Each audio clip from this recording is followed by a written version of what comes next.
Buenas tardes, el día de hoy nos encontramos con el doctor Pavel Alonso García Magdaleno, doctor en estudios mesoamericanos y actualmente es profesor en la Facultad de Ciencias Políticas y Sociales.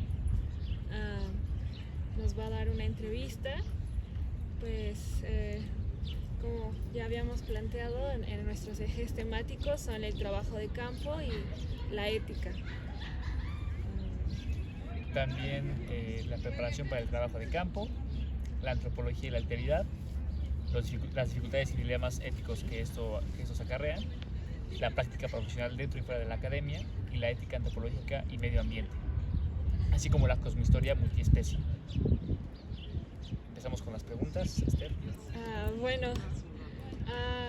Queríamos preguntarte, como previo a tu trabajo de campo, si nos podrías hablar un poco de tu preparación o cómo te aproximaste al lugar en donde realizaste campo y al tema de tu interés.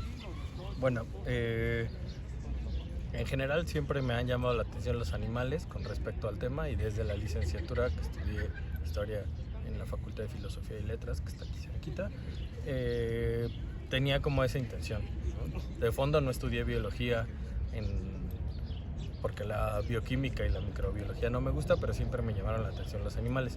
Entonces, desde ese punto, desde ese momento, mi trabajo de investigación de alguna manera ha girado o ha estado cerca de cuestiones ambientales y con respecto a animales. En licenciatura hice algo sobre las abejas en unas ollas de los mayas clásicos.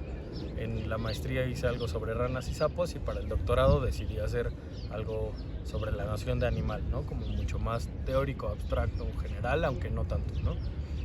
Y con respecto a mi trabajo, como les decía, soy historiador de formación, y tanto en la maestría como en el doctorado me fui acercando a la antropología, y me di cuenta que lo que más me gustaba era justamente hacer trabajo de campo.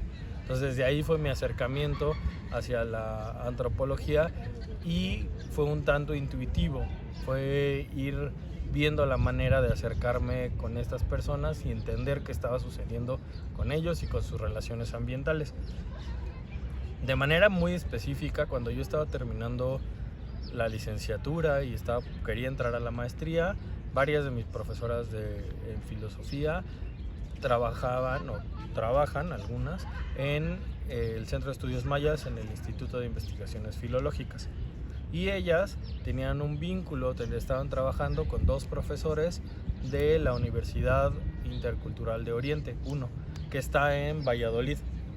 Entonces yo quería hacer trabajo de campo, y ellas me dijeron, pues ve a la UNO y habla con estos profesores, y así lo hice. Y entonces mi acercamiento a esa zona de Yucatán fue a partir de este proceso. Yo llego a la Universidad de Oriente con estos profesores y empiezo a conocer a sus alumnos. Gran parte de los alumnos de la UNO son estudiantes de las comunidades aledañas a la ciudad de Valladolid, ya sean comisarías de Valladolid o pueblos cercanos. Entonces, de ahí surge parte de los lugares que voy a visitar durante mi trabajo de campo que hice en la maestría. Son varias comunidades: Xoquén, Canxoc, Sisbichén, Chemash, Tijolop y Guayma. En general eran comunidades o donde habían trabajado estos profesores o donde había alumnos que eran de esas comunidades. Cuando hago ese acercamiento era acercarme con gente más o menos de mi edad, que estaba terminando la licenciatura, quizá un poquito más chicos, y ellos me acercaban a sus comunidades, y así empecé, ¿no? Como un poco como los amigos llevándote a casa de sus papás a que platiques con ellos temas importantes, o temas que a ti te interesan, tal vez a ellos no tanto, pero a ti te interesan, y entonces te van a acercar a estos espacios. Parte de las materias que se imparten en la UNO, o más bien de las carreras que se imparten, es cultura maya. Entonces varios de esos alumnos eran de esta licenciatura, entonces también tenían como cierta sensibilidad sobre los temas que a mí me interesaba trabajar. Lo interesante con todo esto es que mi planteamiento de la maestría era hacer una historia de larga duración sobre las ranas y los sapos desde la parte prehispánica hasta contemporánea, pero una profesora, al ver cómo había avanzado mi trabajo, este primer acercamiento de campo lo hice antes de entrar a la maestría para hacer mi proyecto. Entonces, pero fui avanzando por esa línea. Entonces, cuando presento mi trabajo en un seminario, me dice, tú tienes mucho más de la parte contemporánea que de la parte prehispánica, colonial, etcétera. Entonces me dijo, pues más bien quédate con esto. Y me di cuenta en ese punto que lo que más me gustaba era esa parte, aunque me gustan un montón de cosas sobre el prehispánico, me llamaba mucho la atención poder acercarme a la gente y ver qué tipo de interacción tenía con las ranas y los sapos en este momento, ¿no? En este momento, qué impacto tenían esos seres con respecto a las comunidades mayas. Y después termino mi tesis de maestría, entrego esta parte mucho más enfocada al contemporáneo, aunque rescata parte del trabajo que había hecho sobre piezas prehispánicas, y en el doctorado me sugieren acercarme o que fuera mi tutor Johannes Neurat. Entonces eso fue bien importante porque varios de mis amigos o compañeros de la maestría habían estado con Johannes como su tutor. Yo lo ubicaba, había tomado alguna clase con él, pero hasta ahí. Y le pregunto, que me sugirieron eso y que me gustaría platicarlo con él y ver si él está de acuerdo en ser mi tutor, y me cita en su cubículo en antropología, en el museo. Y llegamos y me empieza a hacer preguntas, que si conocía alguna comunidad, que si ya había hecho trabajo de campo, que si cómo me sentía yo ahí, y le empecé a platicar todo lo que me había tocado vivir durante la maestría y mi trabajo previo, y me dice, bueno, está muy bien, nos vemos después. Y yo me quedé así como de, a ver, pero eso quiere decir que sí vas a ser mi tutor o que no vas a ser mi tutor, ¿no? Y me dijo, sí voy a ser tu tutor, solo quería saber si tenías como las habilidades o tenías la disposición, incluso podríamos decir la madera, para hacer trabajo de campo. Me dijo, porque yo te voy a pedir que hagas un año de trabajo de campo dentro del doctorado y no vas a aceptar menos. Y entonces así empezó, ¿no? Como toda esta cuestión, y gran parte del trabajo de campo fue bajo la guía de Johannes, que su instrucción primera fue: tienes que leer, tienes que informarte, tienes que hacer como un sondeo general, hacer un buen proyecto, pero no profundices demasiado en esta parte previa. Necesitas ir y enfrentarte al campo, ir y enfrentarte con esto, y después vas a hacer tus reflexiones teóricas, vas a profundizar, vas a como dialogar con ciertos autores teóricos, vas a sacarle como el jugo, la síntesis de todo esto. Entonces su consejo fue ese, y así realicé mi trabajo de campo en ese momento, y creo que fue un muy buen consejo. Al final hice, yo creo que como 9-10 meses de campo divididos en varias secciones, pero sí fueron estancias como promedio de 3 meses en la comunidad, ¿no? Por cada vez que estaba por allá, ¿no?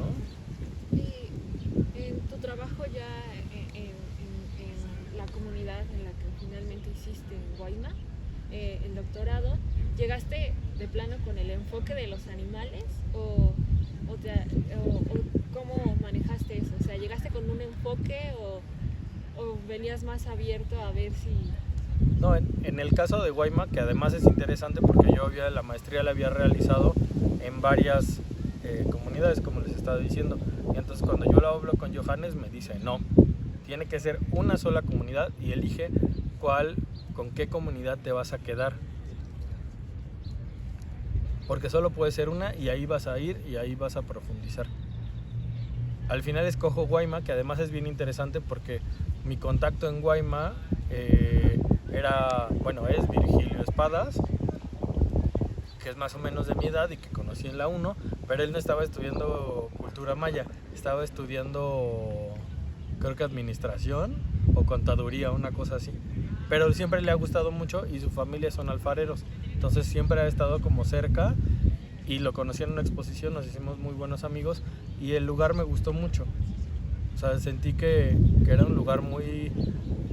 En general la península es muy amigable, la gente es muy abierta y es muy sencilla y te acogen muy fácilmente. Pero había otros espacios que yo percibía más conflicto. Hoy pienso, el conflicto también es una fuente súper rica de información, pero yo quería hacer un trabajo de campo mucho más relax, mucho más tranquilo. Y entonces dije, pues Guaymas está muy bien, porque está como, no está tan cerca, pero tampoco está tan lejos, está a 20 minutos de Valladolid y en Valladolid hay absolutamente todo, ¿no? Entonces era como una forma donde yo iba a llegar fácil a la comunidad y donde si tenía que salir, que en un punto sí hubo que salir por una emergencia médica, etcétera, fue muy fácil, ¿no? Había otras comunidades como Tijolop que era muy difícil de llegar y solo entraban creo que 2 camiones al día y eran los mismos 2 camiones que salían a las 4 y 5 de la mañana, una cosa así. Y si no salías a esa hora era dificilísimo o carísimo moverte de ahí. Entonces por eso escogí Guaymas. Además que había hecho muy buena relación. Y con respecto al tema, yo ya iba con un proyecto y con un proyecto específico que eran los animales, ¿no? Era algo que me interesaba. Quizá había otras comunidades donde la parte de la fauna hubiera sido mucho más rica, pero dije, creo que se puede combinar muy bien. Y en ese momento ya conocía a la comunidad y el trabajo que hice en Guaymas durante la maestría fue sobre todo de documentación de ranas y sapos. Entonces justamente con Virgilio nos metimos al monte y me llevó a una parte donde tenían algo que le dicen sascavera, que es como una mina de tierra blanca que usan para mampostería y ahí fuimos a buscar a las ranas. Entonces yo sabía que sí había un contacto con la fauna más o menos cerca porque no es un pueblo tan grande. Sí hay partes que son más o menos alejadas, pero en otras muy fácilmente llegas al monte, ¿no? Y te puedes meter al monte y la gente sigue haciendo milpa. Entonces ese vínculo con los animales, hasta donde me daba en un principio, sí existía. Entonces llegué con ese proyecto en específico. Oye, ¿y cómo se modificó tu perspectiva? O bueno, sí hubo una modificación de tu perspectiva durante tu trabajo de campo y cómo se vio esto reflejado en tu trabajo final. Yo creo que siempre, y no solo en el trabajo de campo, en cualquier tipo de relación, vínculo, de aprendizaje, de enseñanza, siempre te vas a transformar, ¿no? Eso es como de facto y deberíamos todos estar abiertos a transformarnos en estos momentos o en estos contextos que fungen como un proceso de aprendizaje y cuando haces campo vas a aprender, o sea, eso es como de facto. Y una frase que me gusta mucho y que les recuerdo a mis alumnos y que trato de recordar yo mismo constantemente es algo que justamente me dijo Virgilio. Ahí yo ya tenía la maestría y estaba en el doctorado y me dijo, oye, sí sabes que tus títulos académicos aquí no valen nada, ¿verdad? Y entonces era como un recordatorio de esta perspectiva de humildad con la que hay que realizar cualquier trabajo que hagas, ¿no? Lo que sea. Y entonces en ese sentido, teóricamente, académicamente, no sé qué tanto se modificó el trabajo en sí, pero como persona definitivamente sí sufrí una transformación, un cambio con respecto a abrirme a estas posibilidades, a estos contextos, a estas personas y también sentir cómo ellos se abrieron de la misma manera a darme no solo alojamiento, o sea, hoy esas personas se volvieron en otra forma de mi familia, en una familia que está en un contexto diferente, en vínculos sociales muy fuertes, que a pesar de que tengo más de 2 años y medio de no poder ir para allá, o sea, al final ese vínculo está ahí, ¿no? O sea, no, y entonces creo que parte de la parte más importante de la transformación o de la modificación hacia mí con respecto al trabajo de campo fue mucho más en ese sentido que en la parte académica. Definitivamente, conforme vas trabajando con la gente, tu perspectiva se va ampliando, conoces más información, te das cuenta que hay ciertos registros, digamos, que son un poco tajantes, ¿no? En un primer momento quería hacer los vínculos de los animales en este contexto o en este otro contexto, y de repente me di cuenta que era muy como tajante esas categorías y que había que modificarlas con respecto mucho más hacia los momentos de vida o los contextos que son importantes para la gente, ¿no? No tanto para la parte académica, sino decir, a ver, tengo que hablar de la milpa, porque es una zona milpera donde la milpa es importante para la gente, entonces mi trabajo tiene que incluir la milpa. Como un poco desde ahí. Y entonces, ¿consideras que es importante que como investigadores adoptemos hasta cierto punto un rol activista, o que tome en cuenta las problemáticas que hay en las comunidades, en la comunidad en la que estamos estudiando? Yo creo que no. Parece contradictorio, pero creo que no. O sea, hay que tener muy en claro quiénes somos, dónde estamos y qué estamos haciendo. Yo creo que sí hay que tener en cuenta las problemáticas de las comunidades y los intereses propios de las comunidades. En mi caso no fue así, yo ya traía algo más, y más bien fue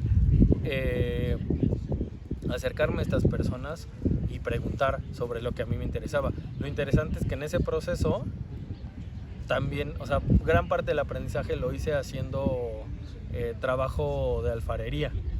O sea, nos sentábamos y estaba trabajando el barro, sobre todo con el papá de Virgilio, con don Emilio, y ahí le aprovechaba para preguntarle cosas. Y don Emilio siempre le encantaba platicar conmigo, y estábamos amasando el barro o haciendo como unas, como si fueran tortillas de barro que después utilizaban para hacer los platos, etcétera, y estábamos platicando. Entonces le preguntaba cosas, ¿no? Entonces, en ese contexto, para él lo importante era el trabajo del barro, pero me estaba platicando de algo más. Entonces, los dos estábamos como obteniendo algo de ese vínculo. Yo estaba colaborando con el trabajo y para él era una forma de platicar cosas que a él también le pueden llegar a interesar, o compartir conmigo ciertas cosas. Creo que al final hay que estar como bastante bien situados, porque para mí, por lo menos, o eres una cosa o eres otra.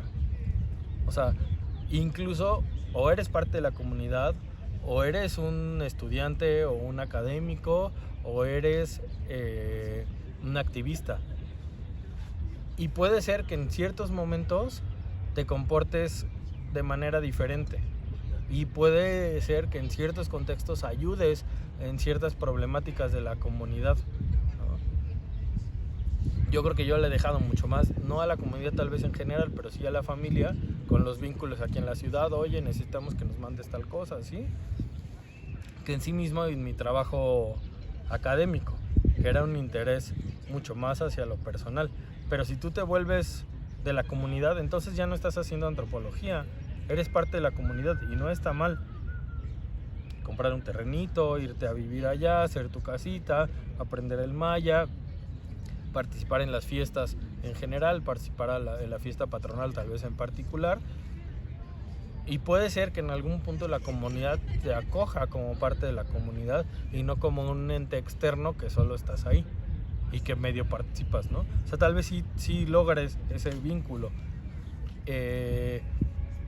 Pero entonces ya no estás haciendo antropología, estás formando parte de una comunidad y haciéndote parte de un grupo social, etcétera. Y si eres activista es lo mismo. O sea, para mí puedes ayudar en ciertas cosas, puedes participar hasta donde te permita o no la comunidad. También es como de, pues si haces un trabajo de campo extensivo, tal vez la comunidad te pida consejo para algunas cosas, ayuda para algunas cosas, y tú verás si lo haces o no.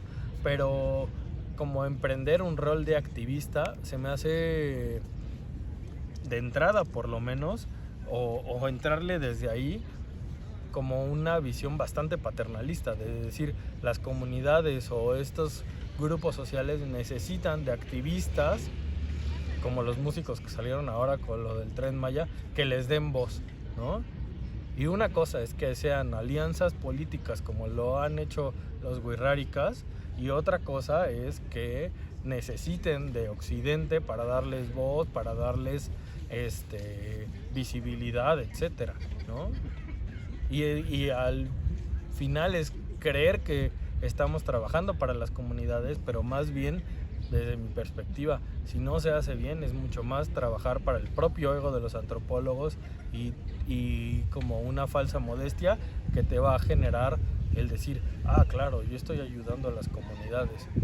Puede ser que sí, pero puede ser que más bien estás asumiendo que ellos necesitan de tu ayuda más que tú de la de ellos. Y regresando como a este vínculo, enseñanza-aprendizaje es pensar, yo les vengo a enseñar que tienen que luchar por sus derechos, y no yo vengo a aprender cómo se organizan, que son cosas bien diferentes. Y es pensar que solo hay activistas occidentales y no darle fuerza a los activistas de las propias comunidades que viven estas problemáticas, ¿no? ¿Y consideras que al ser una persona externa, llegar como una persona externa a la comunidad, hubo algún tipo de relaciones sociales desiguales, o esta forma de replicar el paternalismo se hizo difícil de no llevarla a cabo? Es decir, de que fuera difíciles el no adoptar estas posiciones, o tú llevabas bien establecida esta idea de no querer adoptar, tanto de parte de ellos que te trataran de una forma un poco distinta, un poco pensar que como eres una persona de urbe eras algo más, por decirlo de una manera coloquial, o de tu parte intentar no llevar a cabo estas ideas de que tú eras algo más? ¿Fue difícil llevarla a cabo o crees que ya lo llevabas bien premeditado? Pero es que no creo que es premeditarlo o no premeditarlo, sino mucho más la manera en que tú te acercas o no a esto, ¿no?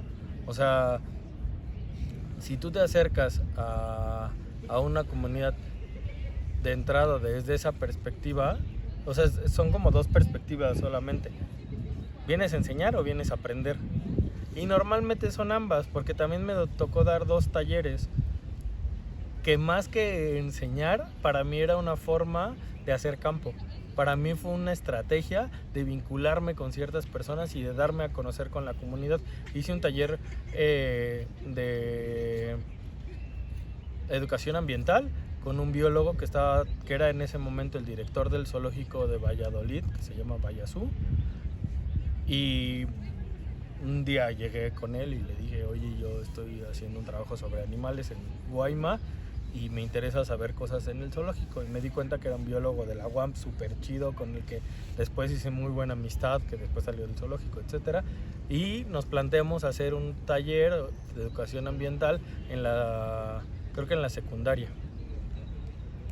Intentamos como recoger la historia y la biología como parte de sus materias y luego llevarlos al zoológico, ¿no? Digamos como 2 clases teóricas y una práctica. Y entonces iba el biólogo a hablarles de biología y el historiador a hablarles de historia, y luego los llevamos al zoológico para como reforzar su vínculo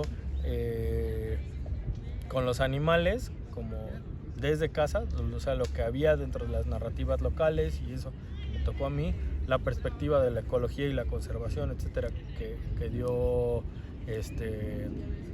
el biólogo, y luego en el zoológico que vieran ya de frente como varios de los bichos que no se encuentran tan fácilmente.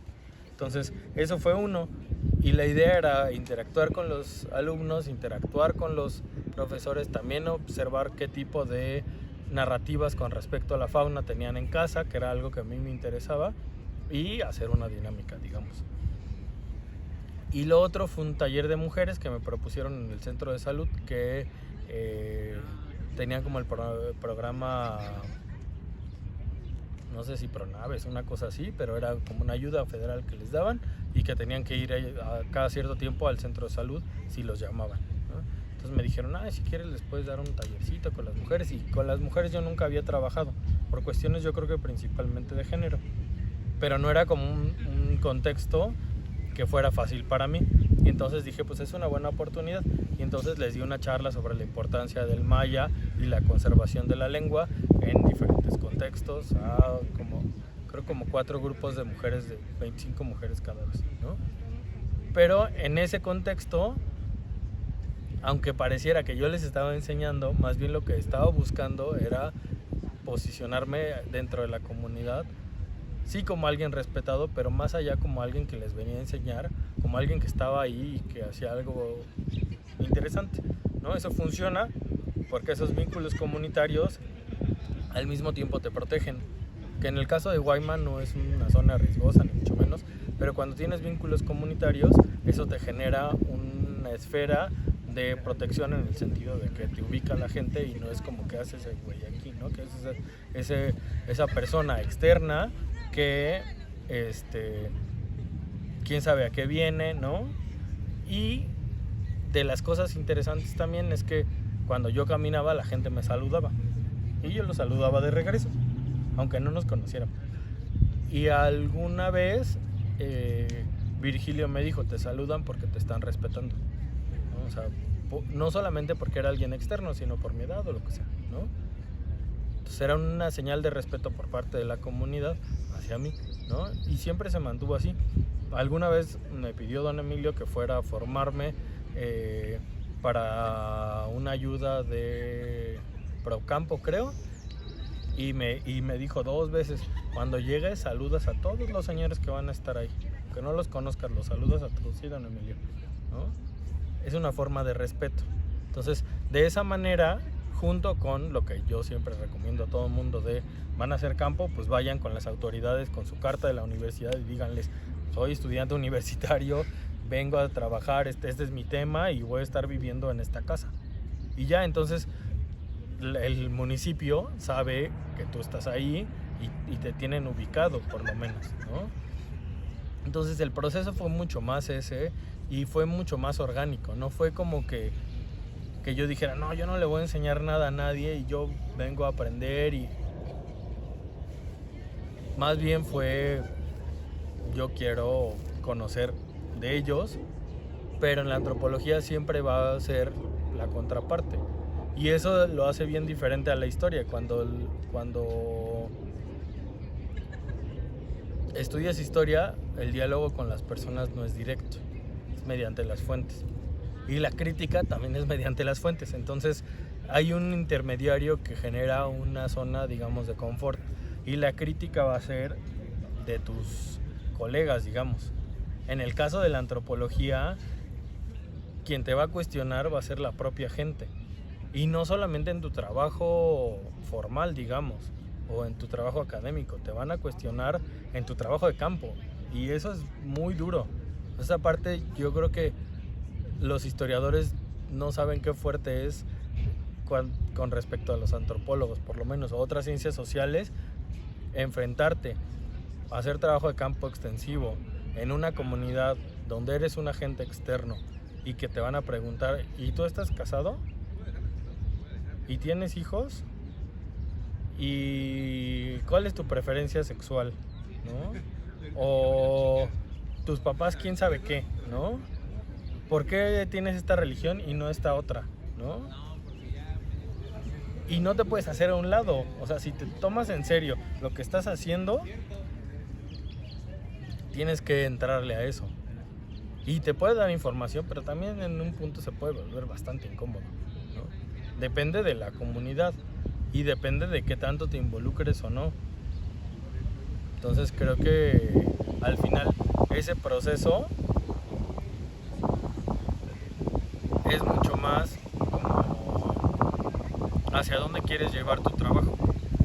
En algún momento, por así decirlo, entonces notaste que tu género o tu orientación sexual o sí, cómo te interpretaban influyó en tu acceso a diversos temas y lugares, o cómo te veían. Sí, o sea, siempre, o sea, yo creo que eso en todos los trabajos de campo siempre va a estar por ahí. Y no es que solo las mujeres puedan hablar de maternidad, pero yo puedo preguntar y las respuestas van a ser muy vagas. Incluso a nivel de especialidad, ¿no? O sea, hay un montón de información que yo estuve tratando de recopilar con respecto a las serpientes. Y preguntaba una vez y otra y de diferentes y así. Y de repente un día llegó mi amigo biólogo a comer con la familia. Y entonces don Emilio le empezó a preguntar cosas sobre las serpientes que yo quería saber y que tenían que ver con cuestiones de la comunidad y cómo se transformaban, ¿no?, las serpientes según la comunidad. Pero le estaba preguntando al biólogo porque él era el experto, digamos. Entonces también tiene que ver con cuestiones contextuales, ¿no? Si una chica va a hacer trabajo de campo embarazada, seguramente va a poder sacar un montón de información o obtener un montón de información sobre ese proceso, porque además no es como al aire, no es lo mismo que llegue Julio y pregunte, oiga señora, ¿y qué hace cuando su hija está embarazada?, ¿no?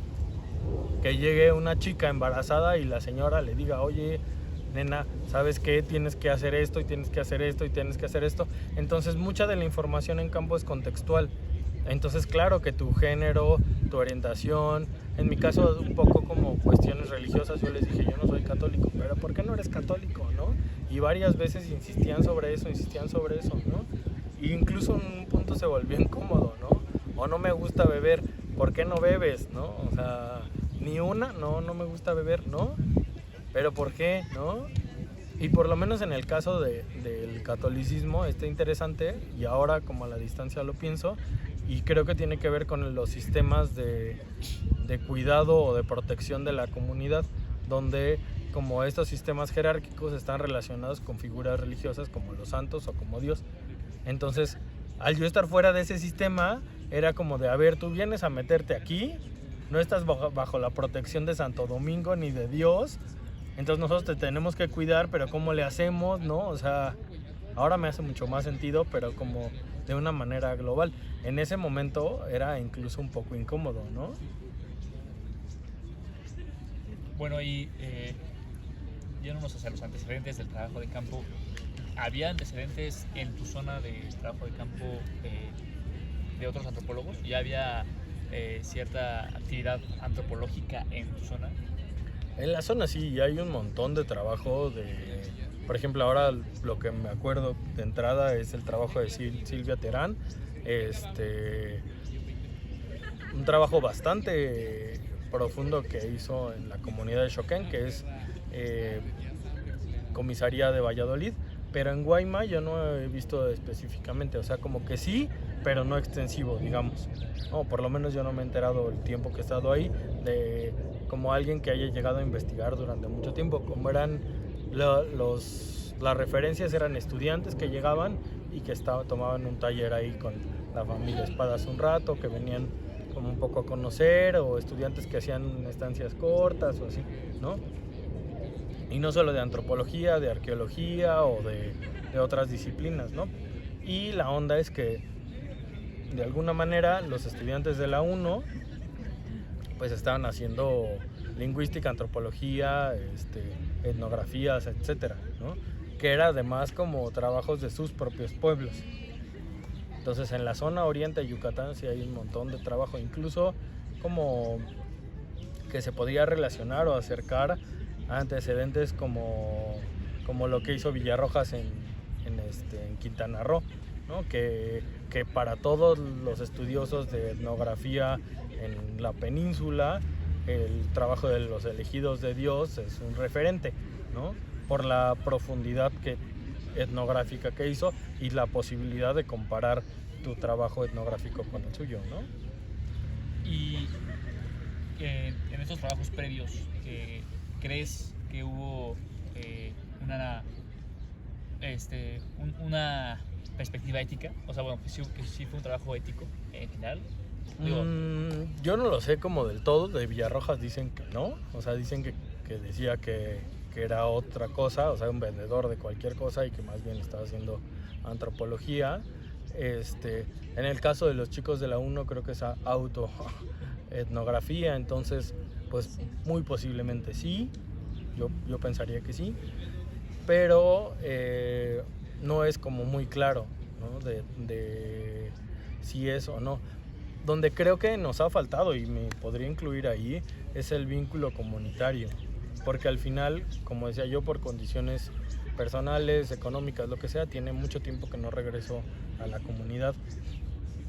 Pero parte del reclamo de las comunidades en general, y particularmente lo que yo sí llegué a escuchar en esa zona y tal vez en Guayma en particular, es que los investigadores llegaban, hacían investigación y no volvían al pueblo, ¿no? Y es de alguna manera algo que me pega hoy, y digo, como yo necesito regresar.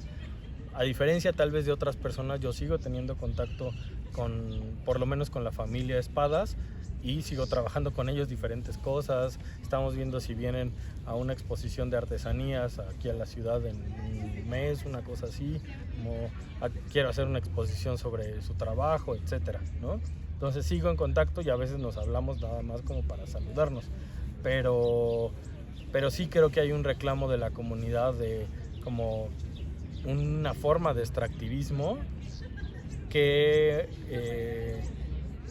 se quede en eso, ¿no? Muchas veces se llevan cosas, pero también muchas veces en antropología nos llevamos información y ya, o sea, y la comunidad no se entera de otra vez de esa persona, y nada más queda justamente como un recuerdo de, pues alguien vino a hacer un trabajo hace tiempo y ya, ¿no? Entonces creo que por ahí puede ir, y creo que también corresponde a la falta de un vínculo afectivo.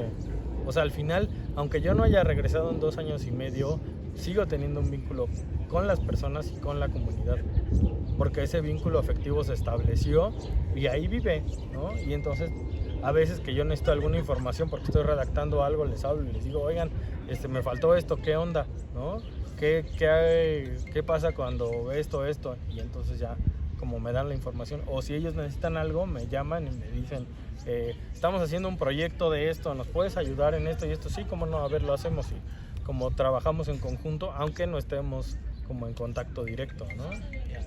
Y bueno, este es supongo un dilema ético para ti, ¿no? En lo personal, pero ¿qué otros dilemas éticos durante tu trabajo de campo se te presentaron? ¿O no muchos? No, yo creo que la verdad, como les decía, fue bastante tranquilo, ¿no? O sea, en general yo me estuve dirigiendo hacia la comunidad, que además fue como principalmente a la familia. Era como ir dando los pasos que ellos te permitían dar, ir a los espacios donde te lo permitían y participar de ellos. Lo fácil, digamos, es que por lo menos conmigo la relación fue bastante abierta. Entonces no hubo como esta cosa de no sé si hacer esto o no hacerlo. Y sí, yo creo que fue bastante sencillo y no hubo como esta confrontación o de qué haré. La onda, y como les decía un poco, es como establecí ciertas normas. Yo no voy a beber, ¿no?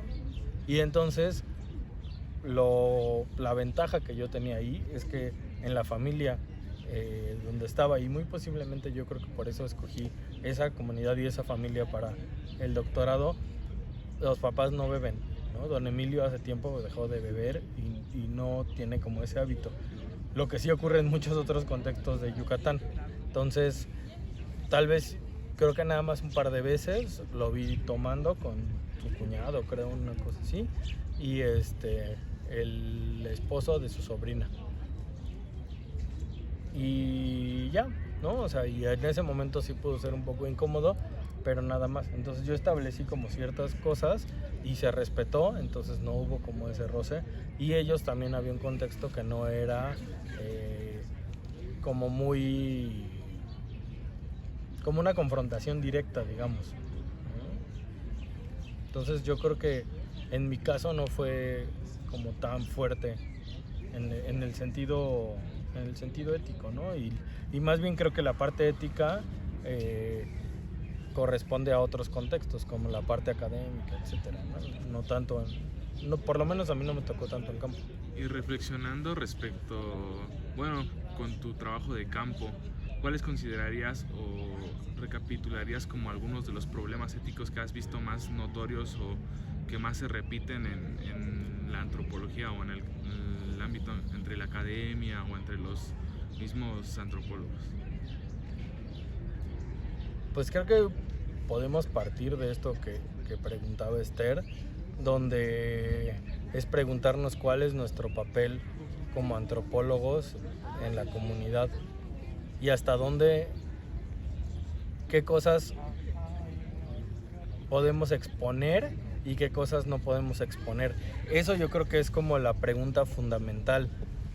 O sea, te están confiando la comunidad, la familia, las personas, un montón de cosas que están abiertas para ti, pero que directamente no te están diciendo que los hagas públicos.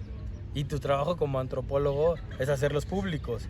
Entonces, ese creo que es el dilema ético fundamental. Porque como gran parte de la antropología se va a ubicar, tal vez como diría Johannes, entre mostrar y ocultar, ¿no? O sea, estas dos partes siempre van a estar presentes y hay una cosa que se muestra y hay otra cosa que no se muestra, pero ahí está. Y entonces, como antropólogas, como antropólogos, ¿qué tanto muestras lo que no se muestra? Porque es parte de tu análisis y de tu trabajo y de la explicación del fenómeno, pero si no se muestra es por algo, o sea, no está como puesto ahí. Y pueden ser cosas rituales, pueden ser cuestiones personales de historias de vida, pero también puede ser cuestiones de derechos humanos, de violencia, de narcotráfico. Les digo, afortunadamente, con respecto a mi trabajo de campo, todas estas cosas no estaban puestas de manera tan fuerte, ¿no? Y hubo otras que decidí mantenerme al margen para no generar conflicto. Y a mí me funcionó bastante bien.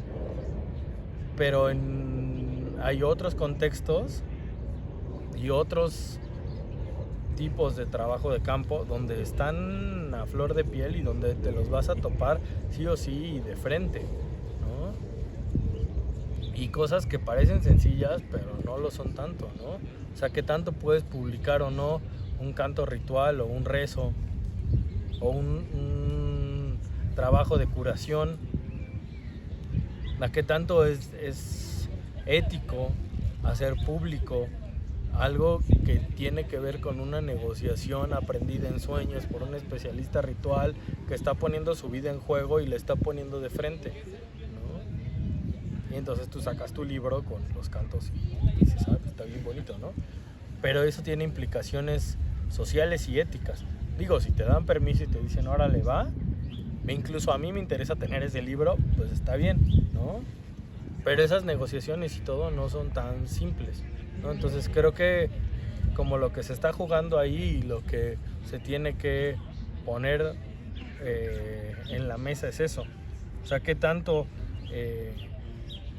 podemos o no develar las cosas que subyacen a los problemas de las comunidades. Porque a veces puede ser una forma de ayudar a solucionarlos, pero a veces solamente los agravas y te sales del contexto comunitario, regresas a casa y ya dejaste todo revuelto en la comunidad, ¿no? Entonces, en ese sentido creo que hay que ser muy, muy cuidadoso con todas esas cuestiones.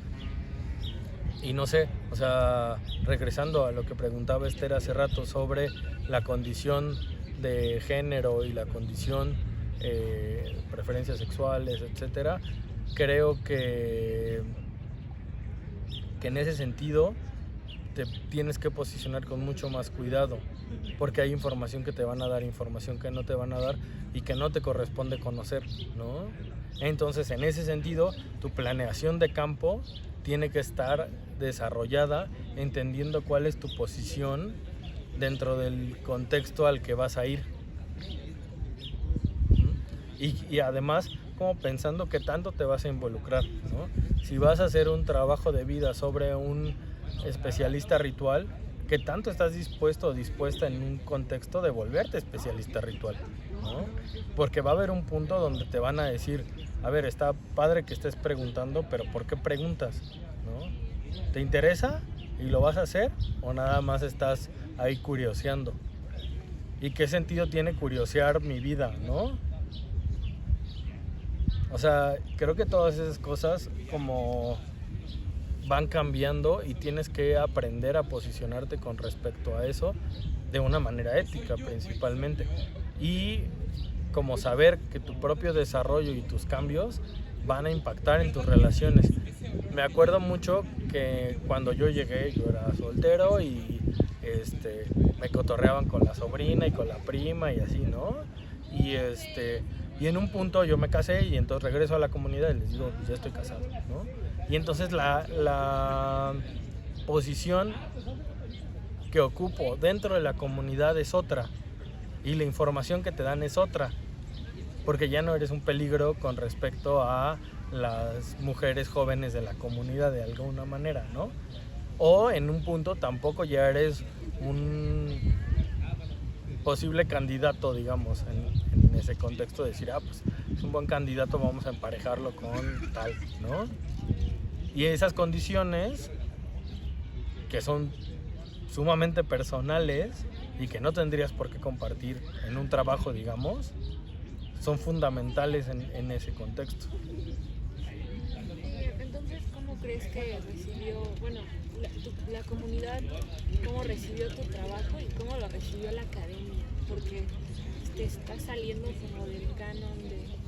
Pues en el caso de la comunidad, lo que yo recibí siempre fue apoyo, pero tampoco creo que en sus intereses como comunidad o incluso dentro de la familia, mi trabajo en sí tenía como gran relevancia. Más bien era como alguien que tenía curiosidad sobre algo y que es buena onda, como solidario, generamos un vínculo y está padre, hasta ahí.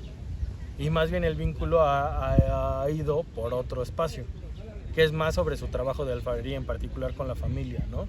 Que ahora lo estoy recuperando y es un interés bien profundo, pero la parte del trabajo de tesis doctoral sobre los animales, por lo menos hasta hoy, yo no siento que haya tenido un gran impacto en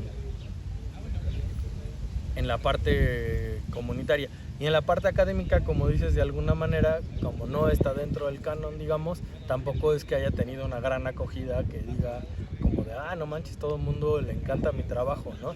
Y entonces me ha costado un poco de esfuerzo y ir como posicionando ciertas cosas que no pertenecen a lo que todo el mundo dice que hay que hacer, ¿no? Entonces sí ha sido como complicado en los dos sentidos, ¿no? ¿Y han cuestionado tu trabajo en ese sentido de por qué trabajas con animales en la academia?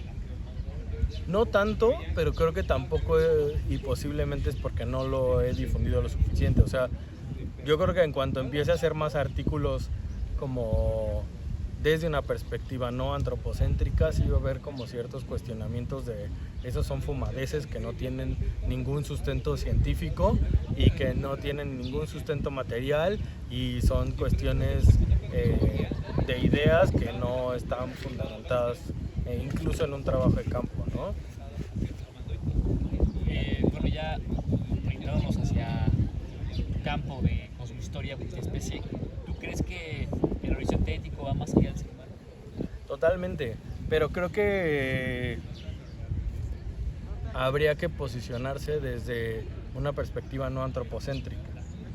Mi crítica, y que desde hace como un tiempo tal vez breve, pero cada vez me es más claro, es que desde la perspectiva naturalista, las dos opciones que tenemos en el mundo es o conservar o destruir.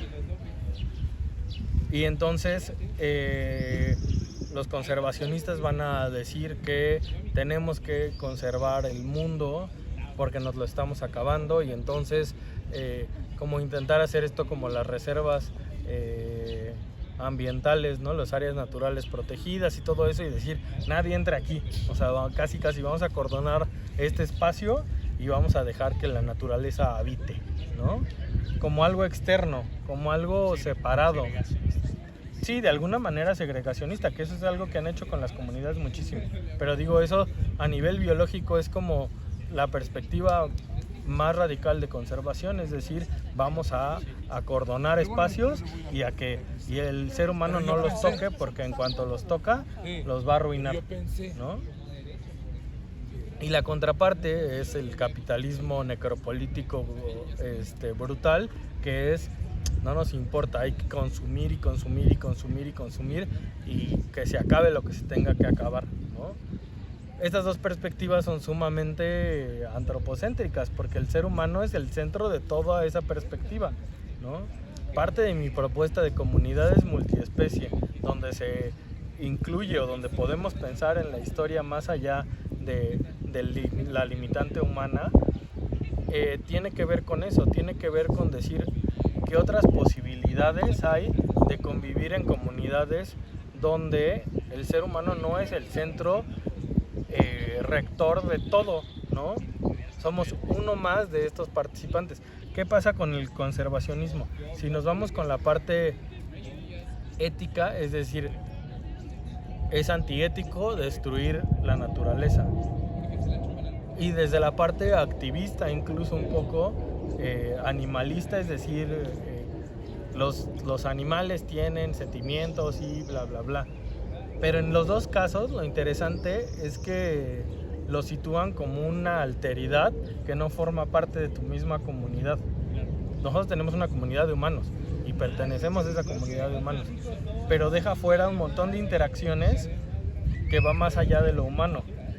Tengo una vecina que me encantaría poder entrevistar, que durante muchos años, yo creo que prácticamente todos los días, yo diría que aproximadamente a las 4 de la tarde sale y les da de comer a las ardillas y a las palomas.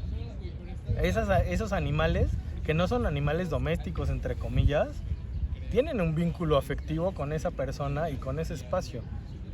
Y si vemos la perspectiva ética desde esas relaciones donde el ser humano no es el centro, es decir, cómo nos podemos relacionar de manera ética con todas estas comunidades y observar estas comunidades donde el ser humano no es el centro y que sigue habiendo ciertos comportamientos. En el caso de los mayas de Yucatán hay un montón de cuestiones de vínculos de alianza, domesticación, que yo creo que estaría inmersa la parte ética, donde el señor del monte cría a los animales del monte y donde hay que generar una alianza con el señor del monte para acceder a los animales. Entonces no es como voy y los mato y me los como y ya, sino qué implicaciones sociales tiene como todo eso y lo voy a hacer o no lo voy a hacer, y si lo hago rompiendo esta alianza o rompiendo esta parte ética, ¿qué consecuencias tiene, no? Es como un poco en el Amazonas, que dicen que es virgen totalmente, pero que es de los lugares más modificados por el ser humano, ¿no? Pero hay una interacción justamente entre humanos y naturaleza sin tener que caer en conservación total, enajenamiento o depredación total del medio, ¿no? Sí, el punto es como observar la manera en que esos vínculos generan otros vínculos, ¿no? Y que esos espacios generan otros espacios, ¿no? O sea, la parte del sistema rotativo de milpa genera vínculos con la fauna, porque el Monte Viejo, ahí no entran los venados porque no alcanzan las ramas son muy altas y entonces no hay nada para comer para ellos. O sea, abajo tienes una capa de hojas gruesa donde los brotes son muy pocos y las copas son muy altas, entonces no alcanzan los venados a eso. Cuando tiran eso y empiezan a crecer la milpa, se genera un espacio, y cuando se dejan esas milpas y se cambia, digamos, de lugar, lo que empieza a crecer ahí, que es un monte joven, tiene mucho más vegetación accesible para los venados, pero para un montón de otras especies. Entonces, ese vínculo entre seres humanos y animales, en el caso de mi trabajo, no se puede negar, y no como humanos no podemos negar nuestra existencia en el mundo, ni podemos decir esta idea. También creo que desde una visión muy capitalista de decir la cuestión es dejar de tener hijos para que se conserve el mundo, es decir, no, o sea, la onda es dejar de contaminar, ¿no? Más bien como reducir nuestras relaciones de consumo con respecto al medio ambiente. Sí, claro.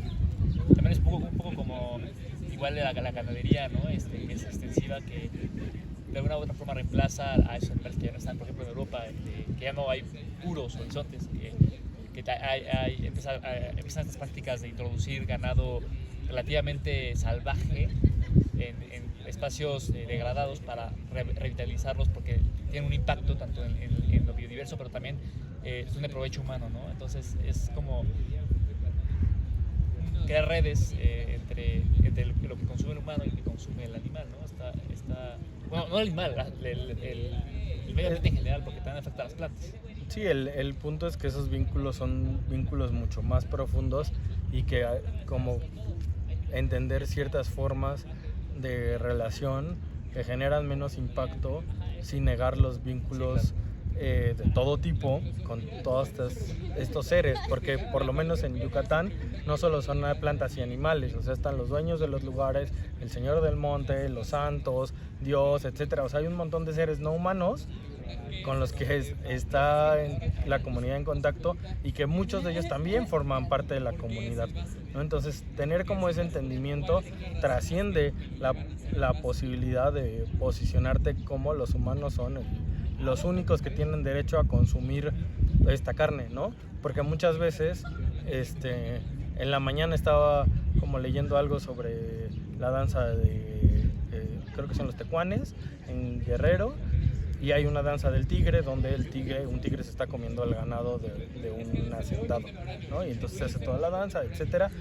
El punto es eso, o sea, ¿por qué los seres humanos piensan que sí tienen derecho sobre esas vacas y el tigre no, el jaguar, ¿no? O sea, ¿por qué tú sí te los puedes comer y él no se los puede comer, ¿no? O sea, habría que romper con la parte del sentido de propiedad, y lo que pasa en Yucatán es que hay un tipo de relación que tiene que ver con crianza, domesticación, que es, bueno, yo cría el ganado, entonces yo soy el dueño, pero no es que sean de mi propiedad, sino yo tengo la responsabilidad de alimentarlos y también puedo depredarlos, pero no solo es la parte de predación, sino se pone énfasis en el cuidado y en la relación que sucede en eso, ¿no? Entonces eso como cambia un montón de cosas, no es nada más como de pues vamos a hacerlo.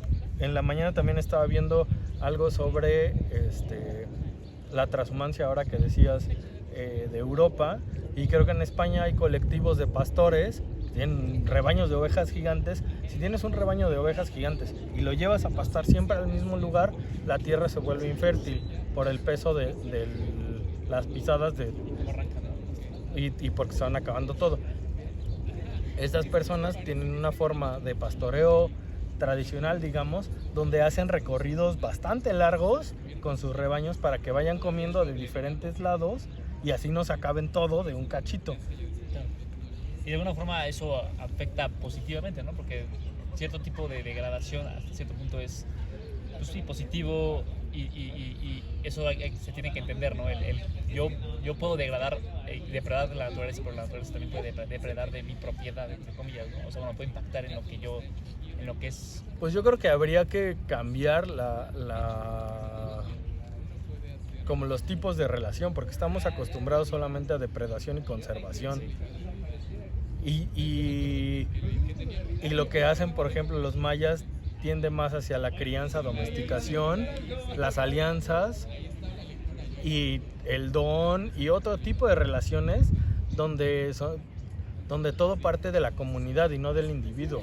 Esa es como la clave. No es decir como, pues hay que depredar con responsabilidad, ¿no? Porque ese es como parte de los problemas o de los mitos, digamos, de la sustentabilidad, ¿no? O sea, sí puedo destruir, pero con moderación, ¿no? Y es como, no, a ver, la onda es no destruir, ¿no? Es cambiar el sistema con el que nos relacionamos con los demás. Y yo creo que la clave está sí en la parte ambiental, pero en comprender la parte ambiental desde una perspectiva social y comunitaria y no desde una perspectiva individual de propiedad privada. Porque es como decir, este espacio es mi propiedad, ¿no? Y te doy chance de que vengas y te comas esto, pero es mío, ¿no? Y es como, a ver, pues más bien, ¿por qué es tuyo? Y en el caso de los mayas tiene como el sentido desde la responsabilidad que tú tienes sobre ese territorio y sobre esos seres a quienes estás alimentando constantemente y a quienes cuidas. Entonces eso sí te da cierto poder.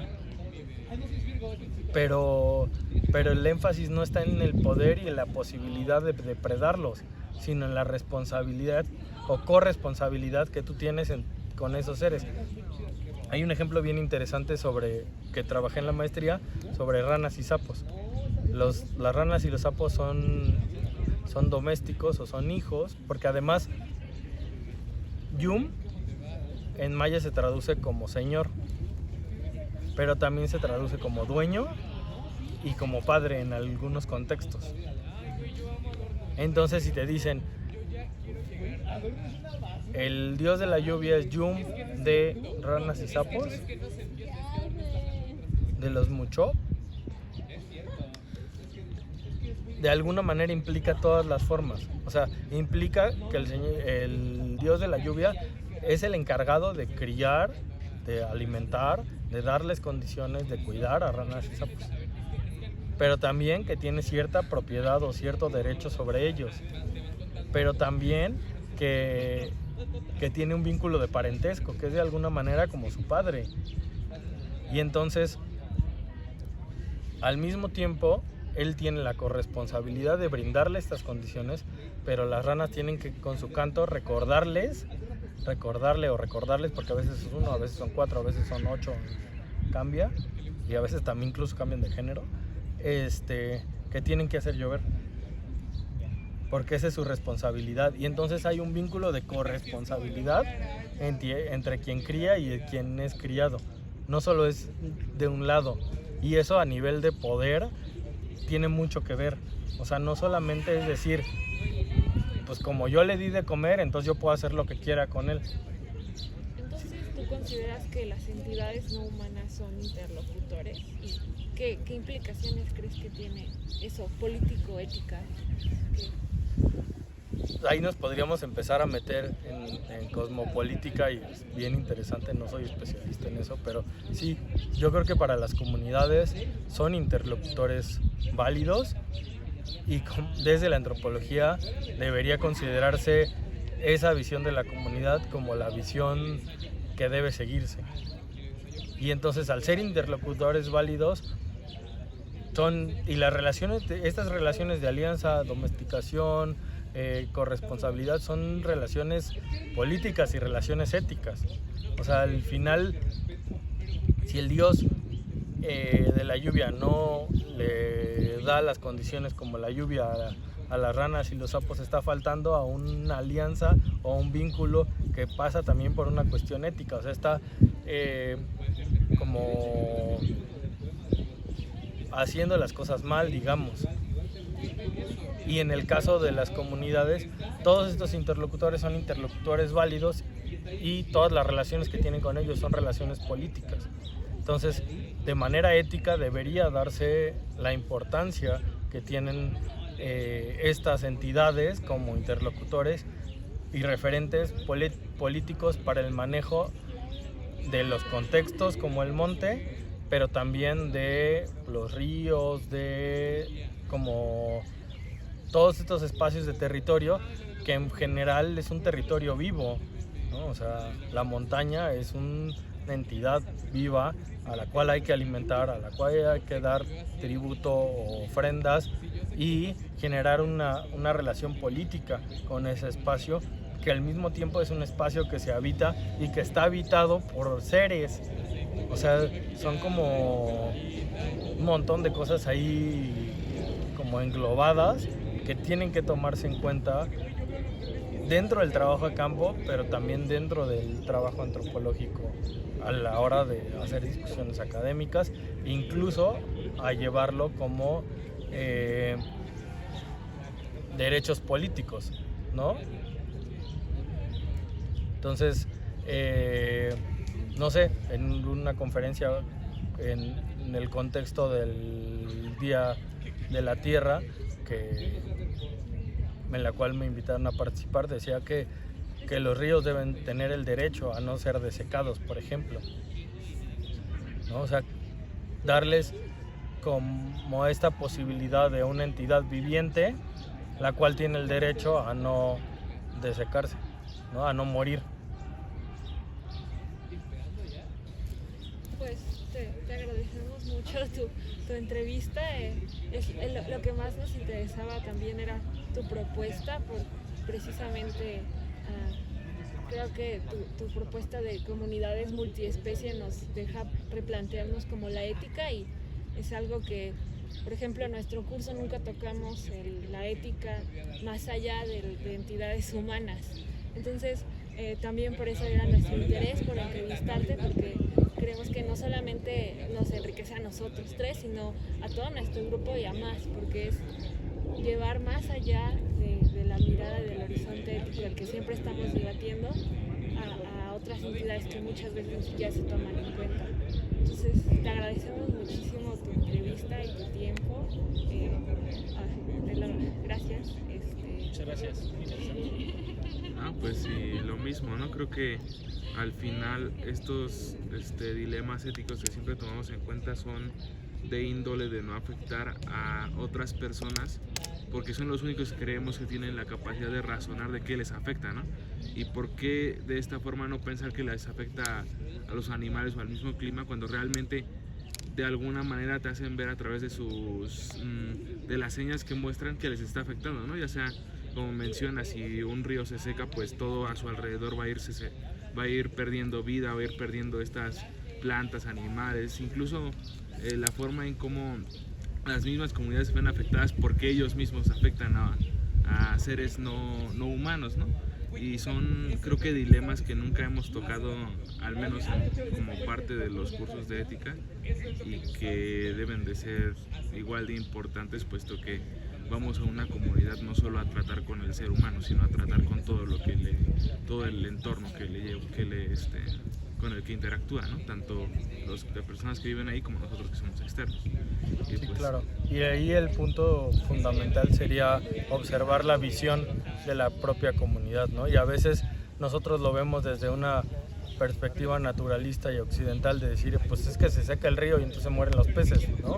Pero ese río o esa piedra o esa montaña pueden ser parte de sus propios ancestros y generar o tener vínculos comunitarios que no estamos tomando en cuenta, ¿no? O sea, todas estas alianzas no son azarosas y no tienen que ver nada más con esta onda de la idea del pueblo sobre el entorno, ¿no? Podríamos tomarlo desde esa perspectiva, ¿no? Pero sería ajustarlos o tratarlos de llevar hacia nuestras propias preguntas éticas y hacia nuestra propia visión sobre qué es correcto o qué no es correcto, ¿no? Entonces creo que la idea ahí un poco es abrirnos a escuchar qué tienen que decir estas comunidades al respecto y hacer una forma de antropología donde quienes hablen sean ellos y no tanto nosotros, y quienes nos llevemos las preguntas seamos nosotros, y tratar de llevarlo a una perspectiva muchísimo más amplia. Y solo para finalizar, ahí es donde yo creo que se puede hacer el activismo si quisiéramos hacerlo, ¿no?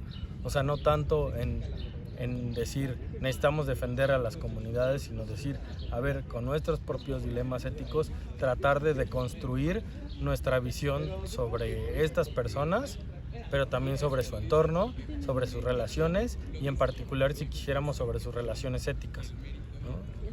Y no juzgar de entrada y decir esto está bien o esto está mal o esto es una creencia o esto es una realidad, ¿no?